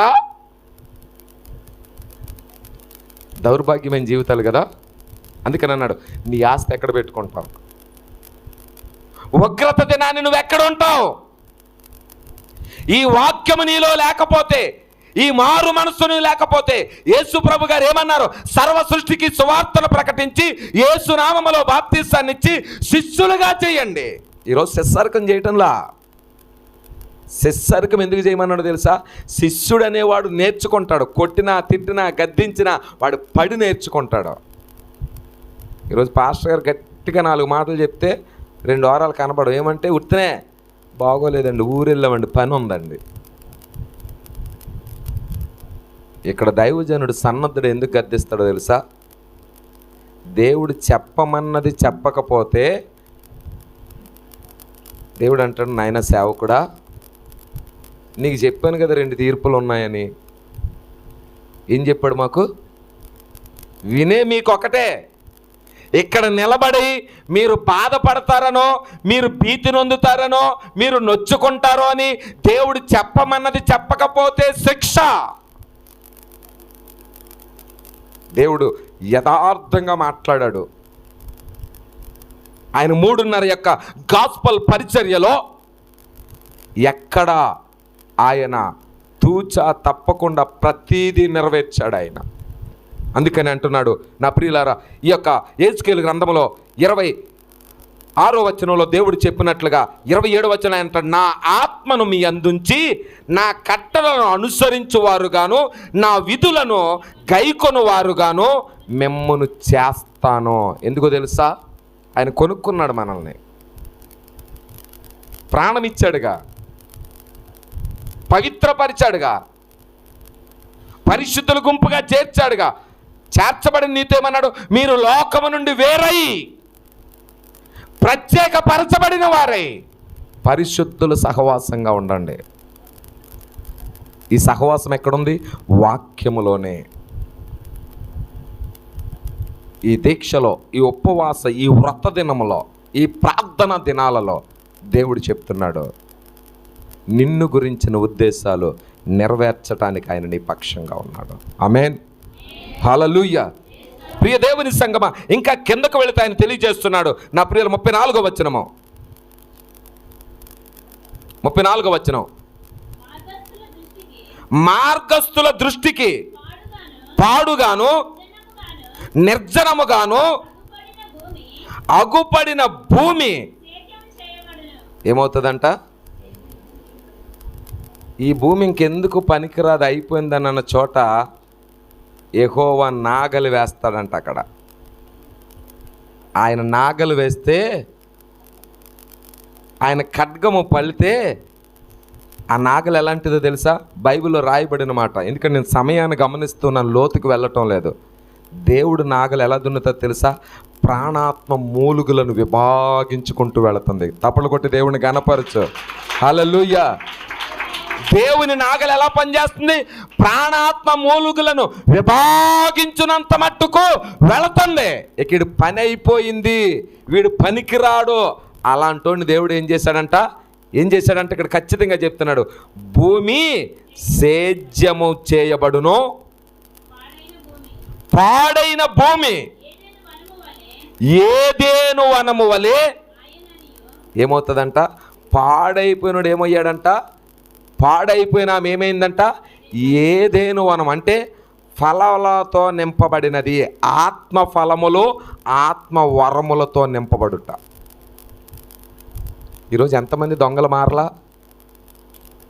ఈరోజు ఎంతమంది నేరస్తులు, వ్యభిచారులు? ఇంకా చెప్పాలంటే మా ఆంధ్ర ప్రాంతంలో, తెలంగాణ కూడా వచ్చింది అనుకుంటున్నాను, నపుంసకుల్ని సైతము కూడా దేవుడు నిలబెట్టుకుని వాడటం లేదా?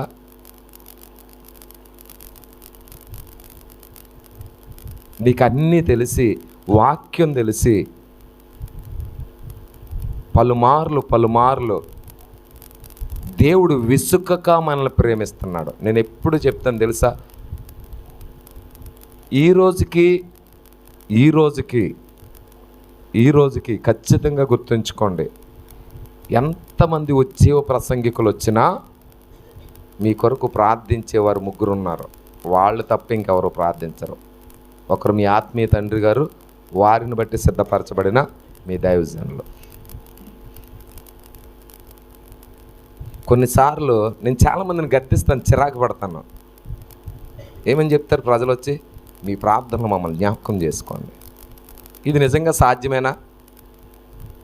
ఇది నిజంగా సాధ్యం అవుతుందా? ఫోన్ చేసి ప్రార్థన చేయించుకుంటే వేరు. మళ్ళీ ఏమంటారు, మీ ప్రత్యేక ప్రార్థనలు ఏమంటాం, ప్రభు అన్ని చోట్లకి ప్రసంగాలకి వెళ్ళాం, ఎంతమంది ప్రార్థన కోరాలి అందరినీ జ్ఞాపకం చేసుకుని మిక్సీలో వేసో బటన్ తిప్పినట్టే. ఆమేన్. నీకు వ్యాధి అంటే పరిగెత్తుకుని వచ్చేది నీ సేవకుడు. నువ్వు బాగోలేదంటే నీ ఇంటి తలుపు తట్టేవాడు నీ సేవకుడు. నువ్వేమి ఇచ్చినా ఇవ్వకపోయినా నీ ఇంటిలో స్తుతికోవటం జరిపేది నీ సేవకుడు.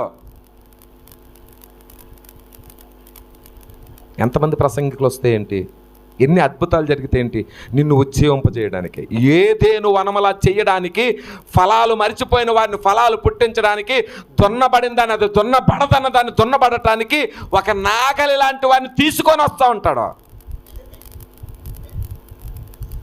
తీసుకుని వచ్చి ఏం చేస్తాడు, పెళ్ళగించి బాగు చేసి ఇదిగో మరలా సేవకులతో చెప్తాడు, దీన్ని నేను తోటగా చేశాను, కావలికాయ. నేను అందుకే చెప్పాను, దేవుడు ఒక వరం అడిగాడు. దావీదు గారు అంటాడు కదా, నేను ఒక వరం అడిగి తిని దాన్ని నేను ఏమంటాడు, ఆయన వెతుకుతున్నాను. దేవుడు అడిగాడు, యేసుప్రభు అడిగాడు, సిలువ త్యాగం చేసి, అయ్యా ఈ త్యాగం ద్వారా తరములు తరములు తరములు అవకాశం ఇస్తూ రక్షించుకుంటున్నాడు. ఏ దేవుడు అక్కర్లేదనుకున్నారో ఒకరోజు మీరు అందరూ ఈ దేవుడు వద్దనుకున్న వారమేగా. అందరూ పుట్టుకతో, కొంతమంది చెప్తారు మేము పుట్టుకతో క్రైస్తవం. నీ బతుకులు ఒక్కసారి కూడా బైబిల్ చదవకపోతే పుట్టుకతో క్రైస్తవం ఎందుకు? 66 ఉత్తరాల్లో దేవుడు మనసు ఏంటో నీకు తెలియలేనప్పుడు నువ్వు క్రైస్తవుడు అని చెప్పుకుంటే ఏం ప్రయోజనం? ఈ రోజున ప్రియ సహోదరి సహోదరుడా, దేవుని వాక్యం తెలియచేస్తుంది. ఏదేను వనము అని ఎందుకన్నాడు తెలుసా? ఏదేను వనములో ఉంచబడింది ఒకటి ప్రత్యేకతమైనది ఉంది, అది తీసివేసి ఎక్కడ పెట్టాడు? ఏదేను వనములోంచి తప్పించి మరలా రెండవసారి ఎక్కడ కనబడింది? ప్రకటన గ్రంథములోనే కనబడింది. అది జీవవృక్ష ఫలము. చెప్పకపోతే ప్రకటన గ్రంథం ఆఖరి అధ్యాయంలో ఆ మాటలు చదివినప్పుడు వారికి జీవవృక్షంలో పాలు పంపులే ఉండమన్నాడు. సేవకులకి సూటిగా చెప్పకపోతే, గద్దించకపోతే, ఖండించకపోతే, పౌలు గారి తిమోతితో ఒక మాట అంటాడు, ఖండించు, గద్దించు, బుద్ధి చెప్పు, మరలా ప్రేమతో వారిని దగ్గరికి తీసుకురా. తోలు వేసిన వాటిని మరలా తోలుకుని రండి అన్నాడు. సేవకులంట సమయం వచ్చినప్పుడు, నేను చెప్పాను కదా రాత్రి జ్ఞాపకం చేశాను, అన్నీ సిద్ధం చేసుకుని ప్రార్థన చేసి ఈ గుమ్మం వైపు చూస్తాడంట. ఎంతమంది కోసం? ఎంతమంది కోసం? లోపల ఏమైనా ఉందా, పోయిందా? ఎంతమంది కోసం ఎదురు చూస్తాడు? 99 గొర్రెలు విడచి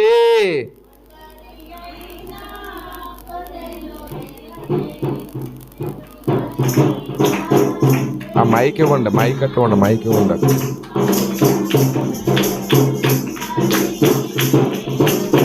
సిలువ చెంత చెరిన నాడు కలుషములను కడిగి వేయు 100 గొర్రెల మందలో నుండి ఒకటి తప్పి ఒంటరియాయే.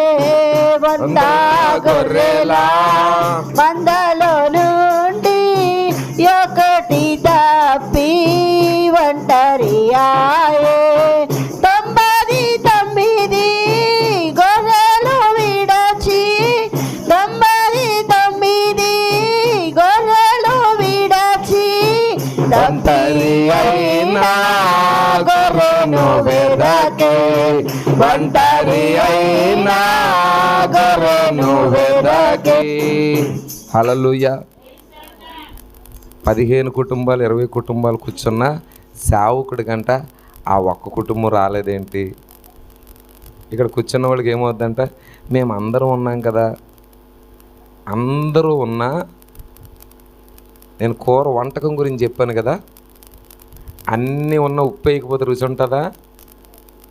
అన్నీ వాటి బట్టి నత్తి చేస్తే ఉప్పు వచ్చి ఆకన్నదంట. అన్నీ వేసా బాగుంది, నన్నేసి చూడు.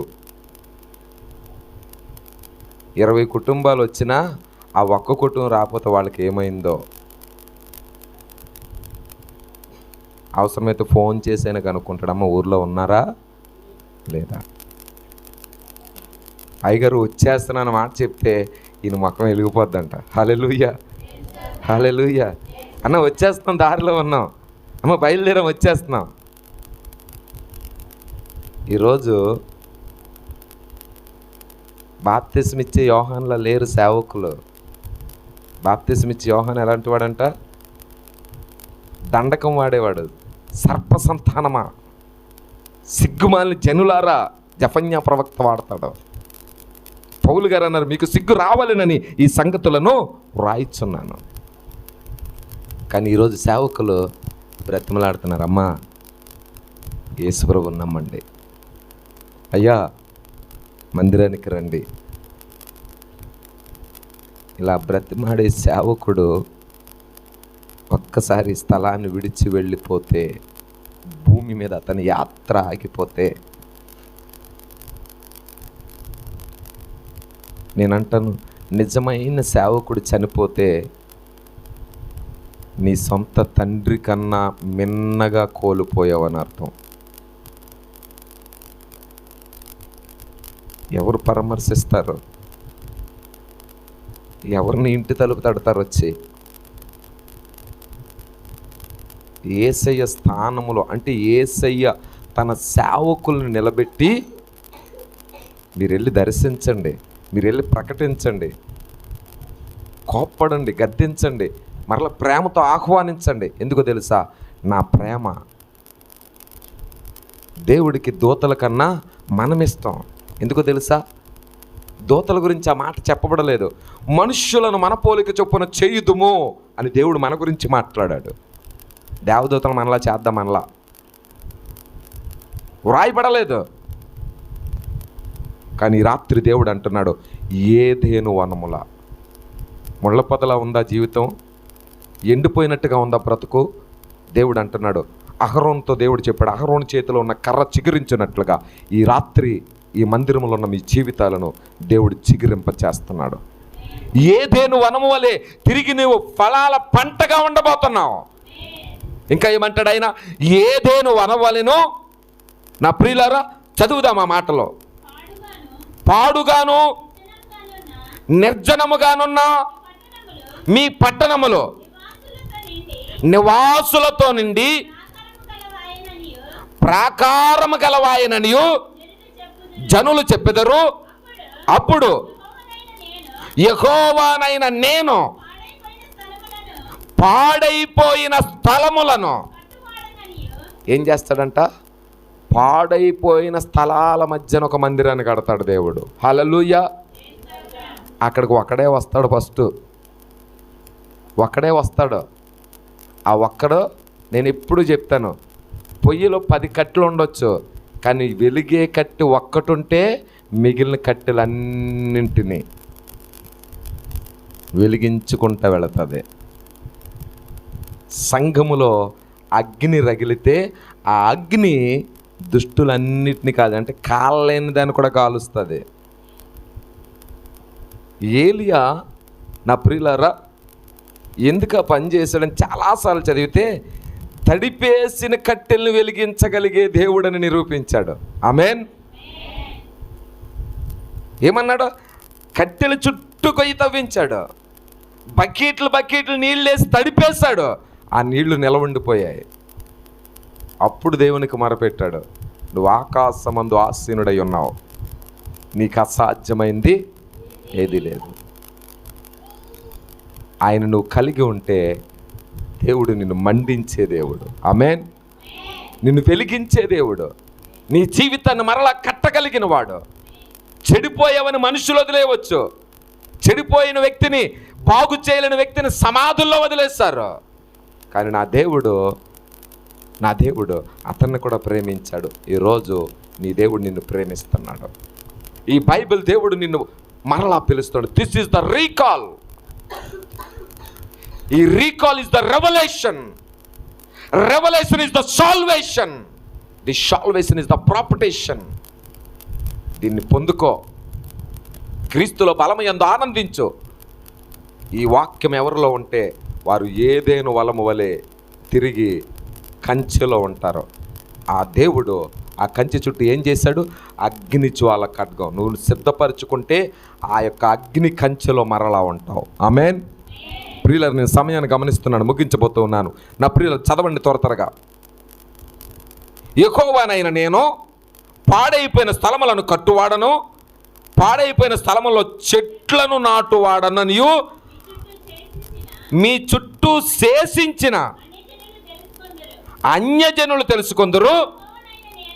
యెహోవానైన నేను మాట ఇచ్చి ఉన్నాను, దాన్ని నెరవేర్చుదును. ఎవరికి తెలుస్తుందంట? చుట్టూనున్న తోగుడులో ఉన్న అన్యజనులందరికీ దేవుని సువార్త తెలియనుగాక. భారతదేశంలో ఉన్న అన్యజనులందరికీ ఈ వార్త తెలియనుగాక. ఈ సత్యవార్తను బట్టి నా ప్రియులారా, ఆడు చచ్చిపోతాం అనుకున్నాడు. ఏం చేశాడు కానీ దేవుడు బతికించేశాడు అన్ని. నేను చెప్తాను కదా, ఓ చోట ప్రార్థన చేయడానికి వెళ్ళాను. అప్పుడు దాకా అన్నారు, నువ్వు ఆ దేవుడిని నమ్ముకున్నందుకు, ఇది సాక్ష్యం, నువ్వు ఆ దేవుడిని నమ్ముకున్నందుకు కులదేవతల కోపం వచ్చిందంట. ఎవరికి? కులదేవతల కోపం వచ్చిందంట యేసుప్రభుని నమ్మితే. వాళ్ళు అంటారు, మరి ఆ దేవుడిని నమ్ముకున్నాక కదా ఈ బిడ్డ పుట్టాడు, మరి ఆ దేవుడిని నమ్ముకున్నాకే కదా నా ఇంట్లో అన్నీ వచ్చాయి. ఎప్పుడో రక్షించబడ్డ, ఇప్పుడు కోపం రావటం ఏంటి? లేదు కోపం వచ్చింది. అప్పటి వరకు మూగిపోయారు. నేను వెళ్ళేసరికి నేను వెళ్ళి ఒకటే మాట అన్నాను, స్థలం ఇవ్వండి. యేసయ్య కూడా ఆ చిన్నదాని దగ్గరికి వెళ్ళేమన్నాడు, స్థలం ఇవ్వండి. స్థలం ఇచ్చేసరికి, ఇదిగో ఈ పాస్టర్ గారే మార్చేసాడు వాళ్ళని. ఈ పాస్టర్ గారే అక్కడికి వెళ్ళి ఆ కాలువలో ముంచాడు. కాలువలో ముంచేసి ఏమన్నారు తెలుసా? ఆ ముండమోపిన వస్త్రాలు కట్టాడు ఈడే. తెల్లని వస్త్రాలు ఏం వస్త్రాలంట? అవి పరిశుద్ధుల వస్త్రాలను తెలియట్లా. ప్రకటన గ్రంథం రాస్తాడు, వారందరూ తెల్లని వస్త్రములు ధరించిన వారై లెక్కించలేనటువంటి జనసమూహం అన్నాడు ఆయన. ప్రియదేవుని సంగమా, ఆ రోజు ఇంట్లోకి వెళ్ళి ప్రార్థన చేసిన తర్వాత ఆ బిడ్డను రెప్పపాట్లో తిరిగి లేవనెత్తాడు దేవుడు. హల్లెలూయా. అంత తైలం తీసుకుని అలా చెయ్యేసి ప్రార్థన చేస్తే ఒకటి మాట, యేసు నామములో విడుదల, ఫైర్. అది దేవుని అగ్ని. ఆ ఒక్క మాట చిన్న బిడ్డను తిరిగి లేవనెత్తే అప్పుడు దాకా అన్నవాళ్ళు ఏమన్నారు? యేసు బాబు నిజమైన దేవుడే. ఏ బాబు? యేసు బాబు అంట. అప్పటిదాకా ఏమన్నారు? వాళ్ళకి కోపం వచ్చింది, వీళ్ళకి కోపం వచ్చింది అన్నారు. నా ప్రియ దేవుని సంగమా, దేవుడు నువ్వు చచ్చిపోయే వరకు నిన్ను ప్రేమిస్తానే ఉంటాడు. ఎందుకో తెలుసా? దేవుడు అన్నాడు, నేను లోకమును ఎంతో, అది అన్లిమిటెడ్, ఎంతో అన్నాడు, ఎంత అనలేదు. ఎంత ప్రేమిస్తున్నాడో, కానీ దేవుడు ఎంత ప్రేమిస్తున్నాడో దాని వెనక ఇంకొకటి ఉంది. దేవుడు క్షమించుకుంటూ ప్రేమిస్తున్నాడో, పాపము నిన్ను వెంటాడుతుంది. జాగ్రత్త, నీ పాపము నిన్ను వెంటాడుతుంది. పాపం వల్ల వచ్చే జీతమో మరణమే. అన్యులు చెప్పుకుంటారంట. తాతయ్య గారు సాక్ష్యం చెప్తాను. నేను ఎన్నిసార్లు చాలా చోట్ల మీటింగ్లో జ్ఞాపకం చేసుకుంటాను. నడిచి వచ్చేవాడంట, సైకిల్ అడిగి వచ్చేవాడంట. ఎవరైనా బండి ఎక్కితే బండి వస్తాడు, బతిమాలి ఈ ఊరికి. ఒక్కరిలో పుట్టింది ఆ వెలుగు. ఈ పక్కనే కదా ఇల్లు. ఆ ఒక్కరి వెలుగు ఎందరిని ఇక్కడ కూర్చుండబెట్టింది. ఆయన ఎన్నో ఉపవాసాలు చేసి ఉండాలి. ఎన్నిసార్లు ఆ కాళ్ళు తీపులు వచ్చి ఇక్కడికి ఏడ్చి ఉండాలి. ఒక్కడిగా వచ్చిన వాడికి, ఏమీ లేని వాడికి, ఇది ఎన్ని కుంటలు? ఇది ఎన్ని కుంటలు కానీ చెప్పారు తాతయ్య గారు. ఎన్ని కుంటలు అండి ఇది? ఎన్ని కుంటలు? ఈ ఎన్ని కుంటలు? ఈ స్థలం 3 కుంటల స్థలం. అందుకని దేవుడు అన్నాడు, సువార్త ప్రకటించే వారి పాదాలు, ఆ పాదాలు ఎలాంటివి అంట? ఏ ఊర్లో ఆ సుందరమైన పాదాలు వెళ్తాయో అక్కడ స్థలం ఇవ్వబడుతుంది. తప్పలు కొట్టి దేవుడిని కనపరచు. హల్లెలూయా, హల్లెలూయా. ఏ దేశానికి సువార్త వెళితే, ఏ ఇంటికి సువార్త వెళితే, ఏ వాడకు సువార్త వెళితే ఆ ఊరు వాడలలో యేసయ్య మందిరం ఉండి తీరుతుంది. హల్లెలూయా. అది దేవుని ప్రణాళిక. అది దేవుని ఉద్దేశం. నేను రాత్రికాల సమయంలో చాలా బాధపడ్డాను. ఎందుకు రాత్రి చాలా డిస్టర్బెన్స్ అయింది ప్రార్థనకి. కానీ ఈరోజు ఆ డిస్టర్బెన్స్ని అంతా ఆనందంగా మార్చేశాడు దేవుడు, సంతోషంగా మార్చేశాడు. మనం పాడతాం కదా, దావీదు వలే నాట్యమాడి తండ్రిని స్తుతించేదాము. అందరం పాడదాం. దావీదు వలె నాట్యమాడి తండ్రిని స్తుతించెదము. యేసయ్యా స్తోత్రముల్, యేసయ్యా స్తోత్రముల్, యేసయ్యా స్తోత్రముల్, యేసయ్యా స్తోత్రముల్. దావీదు వలె నాట్యమాడి తండ్రిని స్తుతించేదాము. హల్లెలూయా. దేవుని మందిరంలో ఉంటే ఆనందమే వేరు. నేను ఎప్పుడు చెప్తాను, దేవుని మందిరంలో గడిపే ప్రతి గంట పరలోకంలో దాచుకునే డబ్బులు. ఈ డబ్బుల్ని ఏ దొంగలు దొంగిలించలేరు, ఏ చిమ్మిట తినివేయలేదు. నేను ఎప్పుడు చెప్తాను, సాతానికి నువ్వు ఇక్కడ కూర్చున్నంతసేపు నూనెలో వేసి ఉడకబెట్టినట్టు ఉంటుంది, నిప్పుల మీద కాల్చిన కండిలాగా. కండి కదా అంటారు మొక్కజొన్న పొత్తులు. అది కాలుతూ ఉంటే పటా పటా పట ఎలా పేలుతూ ఉంటాయో, మందిరంలో కూర్చొని అందరూ స్తుతులు చెల్లిస్తుంటే సాతానికంట ఓ బొబ్బలు వచ్చేస్తాయంట, కేకలంట. ఇంక ఈ చుట్టుపక్కల ఎక్కడ నిలబడ్డా ఇంకా దేవునికి స్తోత్రం. అందుకని అంటాడు, దుష్టుడు ఎవడు నువ్వు తరమకుండగానే. ఏదేను వనంలో ఒలీవ మొక్క వలె నాటబడు. ఒలీవ మొక్క వలె దేవుడు ఇష్టంగా రాశాడు, నీ భోజనపు బల్ల చుట్టూ నీ బిడ్డలో ఒలీవ మొక్క. చాలా మొక్కలు ఉన్నాయి, దాన్ని ఎందుకు రాశాడు? నేను వివరించుకుంటూ వెళ్తే ఇలా టైం చూస్తూ ఉంటారు మీరు. దేవునికి స్తోత్రం. వివరించను. ఒలీవ మొక్క దాని ఆకుల ఔషధానికే, దాని కాండము ఔషధానికే, ఒలీవల కాయల నూనె పవిత్రతకు సాదృశ్యముగా వాడబడుతుంది. ఆమేన్. ఒలీవల నూనె చాలా పవిత్రంగా వాడతాం మనం. ఆఖరికి ఒక్క మాటను చూపించి సమయం అయిపోయింది కనుక, ఇదే యెహెజ్కేలు గ్రంథము 37వ అధ్యాయము 14వ వచనాన్ని చదువుదాం. 14వ వచనం, మీరు బ్రతుకున్నట్లు నా ఆత్మను మీలో ఉంచి మీ దేశములో మిమ్మును నివసింపజేసేదను. యెహోవానగు నేను మాట ఇచ్చి దాన్ని నెరవేర్తునని మీరు తెలుసుకొందురు. ఇదే యెహోవా వాక్కు. మీరు తెలుసుకుంటారు. మీరు దేవుని చేత నాటబడిన చెట్లని, దేవుడే మీ దేశములో మిమ్మల్ని నివసింపచేసినని మాట ఇచ్చి నెరవేర్చే దేవుడు. నీకు మాట ఇస్తున్నాడు దేవుడు. మరి ఇచ్చిన మాటను మీరు తీసుకుంటారా? తీసుకుంటామని అందరం లేచి నిలబడండి. లేవగలిగిన వాళ్ళు లేవండి. పెద్దవారైన వారు కాళ్ళు నొప్పులు ఏమైనా బలహీనతలు ఉంటే కూర్చునే ఉండండి. అందరం లేచి నిలబడదాం. లేవగలిగిన వారు అందరం లేచి నిలబడదాం. మాట ఇచ్చే దేవుని దగ్గర ఈ రాత్రి దేవుడు అంటున్నాడు, హృదయాన్ని ఇస్తావా? నువ్వు హృదయాన్ని ఇస్తావా? దేవుడు అడుగుతున్నాడు. నువ్వు హృదయాన్ని ఇస్తే ఆయన ఇష్టపడతాడు. నీ బండబారిపోయిన హృదయాన్ని ఇస్తే, నీ మొద్దు బారిపోయిన హృదయాన్ని ఇస్తే, నీ రాతి గుండెనిస్తే దేవుడు అంటున్నాడు, అక్కరకు వచ్చేది వాక్యమే. ఉగ్రత దినాన్ని ఏది అక్కరకు రాదు. చదవబడిన కీర్తనలో మరలా జ్ఞాపకం చేస్తున్నాను, నీ ప్రార్థన దేవుడికి ఇష్టమైంది, నీ స్తుతి ఆరాధన దేవునికి ఇష్టమైంది. నోరులు తెరిచి అందరం ప్రార్థన చేద్దాం. ప్రేయర్ అడగండి దేవుడిని.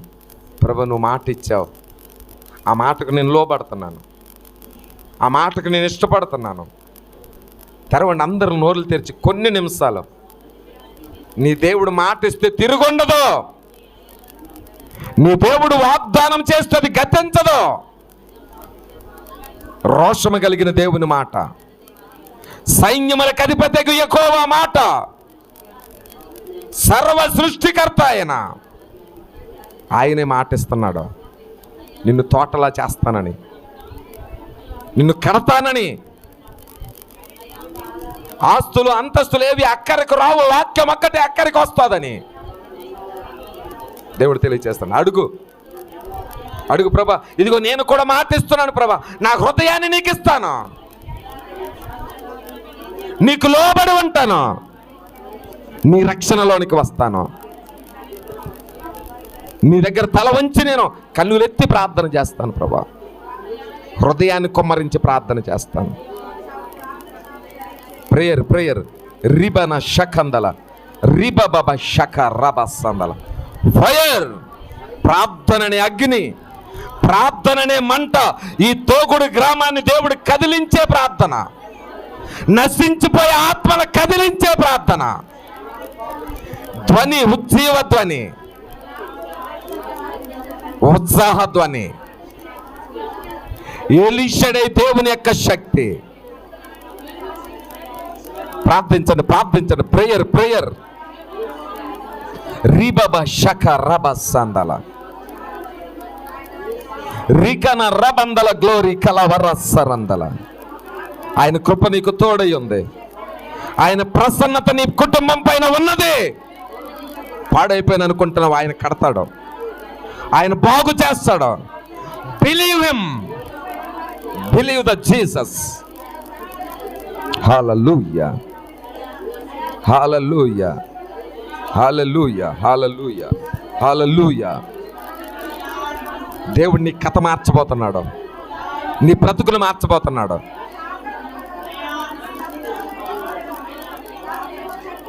ఏమైనా చేయగలవు, కథ మొత్తం మార్చగలవు, నీ నామముకే మహిమంతా తెచ్చుకొందువు. ఏమైనా చేయగలవు, కథ మొత్తం మార్చగలవు, నీ నామముకే మహిమంతా తెచ్చుకొందువు.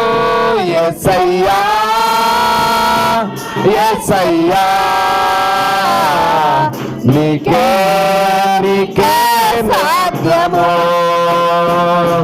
యేసయ్యా, యేసయ్యా, నీకే సాధ్యము. ఏమైనా చేయగలవు, కథ మొత్తం మార్చగలవు, నీ నామముకే మహిమంతా తెచ్చుకొందువు. ఏమైనా చేయగలవు, కథ మొత్తం మార్చగలవు, నీ నామముకే మహిమంతా తెచ్చుకొందువు. స్థిరపరచువాడవు, బలపరచువాడవు, పడిపోయిన చోటే నిలబెట్టువాడవు. స్థిరపరచువాడవు, గణపరచువాడవు, మా పక్షమున నిలచి జయమిచ్చువాడవు. మా దేవా, నీవే మాతో ఉంటే అంతే చాలును. మా ఊహకు మించిన కార్యములన్నీ జరిగించుచుంటివి. మా దేవా, నీవే మాతో ఉంటే అంతే చాలును. మా ఊహకు మించిన కార్యములన్నీ జరిగించుచున్నవి. యేసయ్యా, అందరూ పాడదాం, యేసయ్యా, అందరూ అడుగుదాం. నీకే సాధ్యం.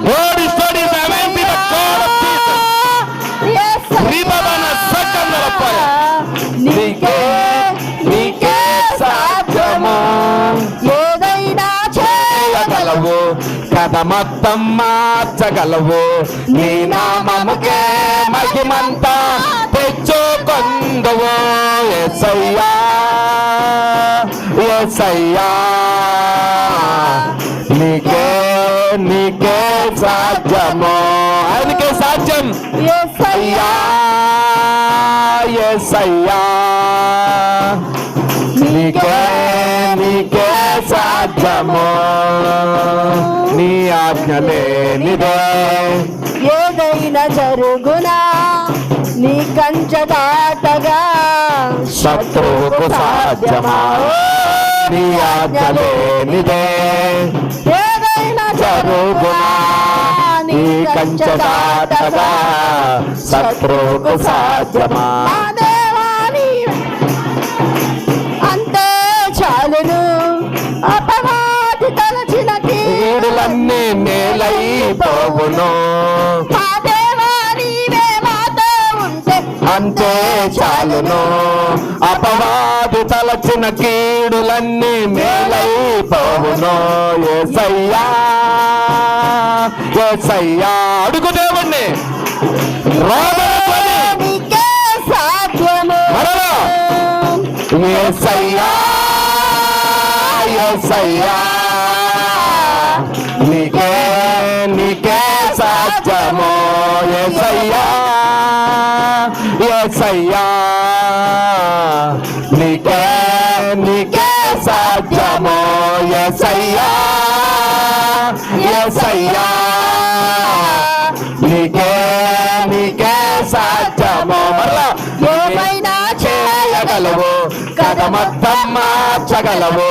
నీ నామముకే మహిమంతా తెచ్చుకొందువు. ఏమైనా చేయగలవు, కథ మొత్తం మార్చగలవు. నీ నామముకే మహిమంతా తెచ్చుకొందువు. యేసయ్యా యేసయ్యా నీకే నీకే సాధ్యము. యేసయ్యా యేసయ్యా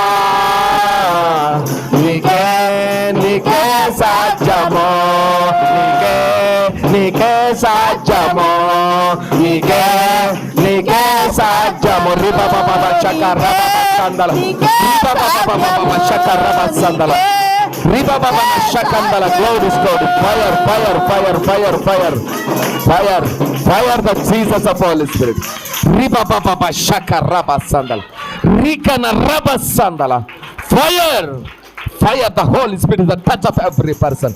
దేవుని ఆత్మ సంచారం జరుగుతున్నది. అనేకులు తాకుతా ఉన్నాడు దేవుడు.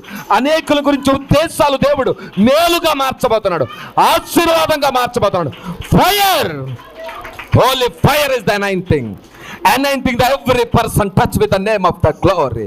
ఆయన ఆత్మ నీ పైన ప్రకాశిస్తుంది, ఆయన వెలుగు నీ పైన ప్రకాశిస్తుంది. You can reach it. నువ్వు ఆయన పొందుకో, ఆయన ఎందు ఆనందించు. ఆయన ఏదైనా చేయగలడు నీ కోసం ప్రాణమే ఇచ్చాడు. రెండవ రాకడలో నువ్వు ఎత్తబడాలి. ఆ మొదటి గుంపులో నువ్వు ఎత్తబడాలి. ఏది అక్కరకు రాదు, అక్కరకు వచ్చేది నీ భయము, నీ భక్తి, నీ ప్రార్థన. ఈ వాక్యమే. నీ వాక్యం నిలబెట్టుకో, నీ ప్రార్థన కాపాడుకో, నీ విశ్వాస జీవితంలో నిలబడు. Thank you lord of Jesus. పరిశుద్ధుడైన మా తండ్రి, ప్రేమ కలిగిన మా రాజా, ఈ రాత్రి నీ బిడ్డల కొరకు నువ్వు ఉద్దేశించిన ప్రతి వర్తమానాన్ని మీరు తెలియజేశారు. నాతో మాట్లాడారు, సూటిగా నాతో మాట్లాడారు. నన్ను దర్శించారు, నా బిడ్డలను దర్శించారు, ఈ గ్రామాన్ని దర్శించారు, నీ సేవకులైన వారిని దర్శించారు. నీ బిడ్డలు ఏ ఆశతో ఇక్కడికి వచ్చారో, ఏ ఉద్దేశంతో ఇక్కడ ఉన్నారో అయ్యా, ఏ ఒక్కరిని మర్చిపోవద్దయ్యా, ఏ ఒక్కరిని దాటిపోవద్దయ్యా, ఏ ఒక్కరి పట్ల నీ కృప తక్కువ చేయొద్దయ్యా. మేము వేడుకుంటున్నాం, మేము అర్థిస్తున్నాం, మేము బ్రతిమలాడుతున్నాం. వీరందరూ నాటబడిన చెట్లు వలె, యెహోవా చేత నాటబడిన చెట్లు వలె, మరలా కట్టబడిన వారి వలె, మరలా వారిపైన తొలకరి వర్షం, కడవరి వర్షం కురిపించే దేవుడవు నీవే ఆశ్రయించారు, నిన్నే ఆశ్రయించారు, నీవే చూస్తున్నావు, నీవే దృష్టించే దేవుడవు. దయతో నీ బిడ్డలను జ్ఞాపకం చేసుకుని నీ బిడ్డలను నీ చిత్తానుసారముగా బలపరిచి ధైర్యపరిచి ముందుకు నడిపించమని వేడుకొని బ్రతిమలాడి ప్రార్థిస్తున్నాము తండ్రి. ఆమేన్. హల్లెలూయా, హల్లెలూయా. ఈరోజు నీ పక్కవంతా చెప్పండి, దేవుడు నీ హృదయ వాంఛను తీర్చి నీ ప్రార్థన అంగీకరించాడు. హల్లెలూయా, హల్లెలూయా. చెప్పారు అందరూ? నీ ప్రార్థన, నీ పక్కవారి ప్రార్థన దేవుడు సఫలీకృతం చేస్తున్నాడు. హల్లెలూయా, హల్లెలూయా. దేవుడు 2-3 కూడిన చోట ఉంటానన్నారు.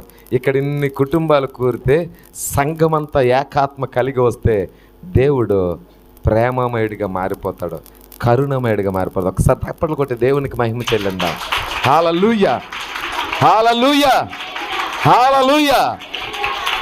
రేపటి ఆరాధనకి సిద్ధపడి రండి. మిగిలిన హెచ్చరికలను మీ దైవజనులు చేస్తారు. దైవజనులకు అప్పగిస్తున్నాం ఈ సమయం.